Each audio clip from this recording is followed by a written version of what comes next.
Welcome guys, here we go. We have some fresh water here. I have this to just put the lemons in, and I squeeze the lemons over it. It's going to be getting hot out. You want something refreshing, but you don't want soda or anything else. A quick tip, see that lemon juice?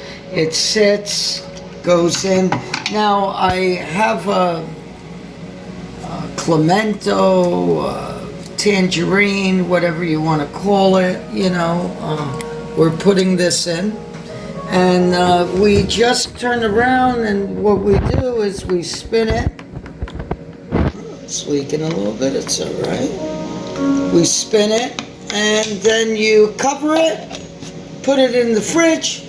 Within an hour or so, a nice relaxing drink. You're not having soda, you're not having anything else. Make sure though that you're going to utilize this. Make a smaller container. It does have fruit in it, so you want to drink it pretty quick. At the end, you can even eat the orange, the mandarin inside of it. A quick tip, something good, love it, keep changing. It's day by day, second by second, and you're going to change you inside of you to see what you can do. That's it, guys. Take care.